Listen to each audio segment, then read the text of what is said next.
Hi sir. So November అనేది stomach cancer awareness month అని అంటారు కదా. సో అసలు దీని గురించి ఇన్ డీటెయిల్ స్టోరీ ఒకసారి చెప్తారా? అంటే ఇది ఎట్లా స్టార్ట్ అవుతుంది, ఏంటి సిమ్టమ్స్?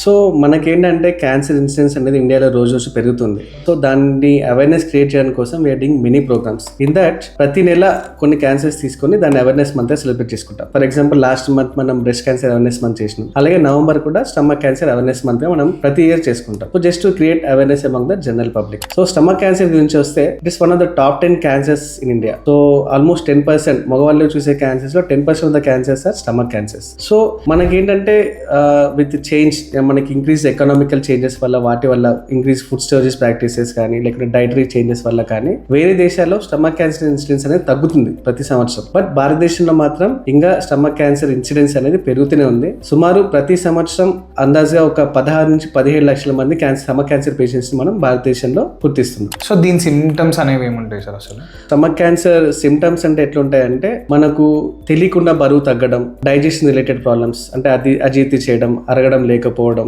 కొంచెం తిన్నా కూడా పొట్ట నిండిపోయినట్టు అనిపించడం, వామిటింగ్స్ అవ్వడం, ఎస్పెషల్లీ వామిటింగ్స్ తో పాటు బ్లడ్ పడడం, కొన్నిసార్లు మోషన్ నల్లగా రావడం. ఏమవుతుందంటే ఈ ట్యూమర్ వల్ల ఏమవుతుందంటే బ్లడ్ అనేది మనకు బ్లీడింగ్ అవుతుంటది స్టమక్ లోపల. ఆ బ్లీడింగ్ ఫుడ్ తో పాటు బయటికి వస్తే బ్లడ్ వామిటింగ్ అంటాం. అదే బ్లడ్ అనేది పేగులోకి వెళ్ళిపోయి డైజెస్ట్ అయిపోయి బయటికి వస్తే మోషన్ అనేది నల్లగా అవుతుంది. దాన్ని మలీనా అంటాం మనం మెడికల్ టర్మ్స్ లో. ఇంకా లేట్ చేసినప్పుడు ఏమైపోతుందంటే పేషెంట్ బాగా వీక్ అయిపోవడము, బరువు తగ్గడం, నెక్స్ట్ ఆకలి లేకపోవడం, ఇలాంటి సిమ్టమ్స్ మనం కామన్ గా చూస్తుంటాం స్టమక్ క్యాన్సర్. ఓకే. సో దీనికి రోగ నిర్ధారణ ఎట్లా చేస్తారు అసలు? సో మనం దానికంటే ముందు రిస్క్ ఫ్యాక్టర్స్ గురించి మాట్లాడుకుంటే, so most of the cancers లాగే స్టమక్ క్యాన్సర్ కూడా జెనెటిక్ రిస్క్ ఫ్యాక్టర్స్ ఉంటాయి. బట్ యూజువల్లీ కొంచెం లో, around only 5 to 10% of the times మాత్రం జెనెటిక్ కారణాల వల్ల, అంటే జీన్స్లో ఏమైనా ప్రాబ్లమ్స్ ఉన్నప్పుడు స్టమక్ క్యాన్సర్ వస్తుంది. కామన్గా చూసి ఏంటంటే ఇంప్రాపర్ ఫుడ్ స్టోరేజ్ ప్రాక్టీసెస్, అంటే సాల్టెడ్ ఫుడ్ కానీ, ప్రాసెస్డ్ ఫుడ్ కానీ, ఇలాంటి వాటి వల్ల ఏమవుతుందంటే స్టమక్ క్యాన్సర్ ఇన్సిడెన్స్ పెరుగుతుంది. ఫ్రెష్ ఫ్రూట్స్, ఫ్రెష్ వెజిటేబుల్స్ అనేవి ఎక్కువ మోతాదులో తీసుకుంటే స్టమక్ క్యాన్సర్ రిస్క్ అనేది తగ్గిపోతుంది. అలాగే ఆల్కహాల్ ఎక్కువ తీసుకోవడం, స్మోకింగ్ ఎక్కువ తీసుకోవడం, వీటిలో కూడా స్టమక్ క్యాన్సర్ ఇన్సిడెన్స్ అనేది ఎక్కువ చూస్తుంటాం. అలాగే చాలా సందర్భాల్లో హెచ్ పైలోరీ అనే ఒక క్రిమి వల్ల వచ్చిన ఇన్ఫెక్షన్ వల్ల క్రానిక్ గ్యాస్ట్రైటిస్ అనే వ్యాధి వస్తుంది. అదే కొన్నిసార్లు ముదిరిపోయినప్పుడు క్యాన్సర్ గా మారే ఛాన్సెస్ ఉంటాయి, H pylori associated gastritis. So దీని సిమ్టమ్స్ అన్ని ఇవన్నీ చెప్పుకున్నాం కాబట్టి లాస్ట్ దీని ట్రీట్మెంట్ ఎట్లుంటుంది సార్? సో మనం డయాగ్నోసిస్, చాలా రోజులుగా సిమ్టమ్స్ ఏమన్నా ఉన్నా డైజెషన్ రిలేటెడ్ సిమ్టమ్స్, చాలా మంది ఏం చేస్తుంటారు అంటే ప్యాంటప్సోల్ టాబ్లెట్ కానీ, యాంటాసిడ్ సిరప్స్ కానీ వాడుతుంటారు.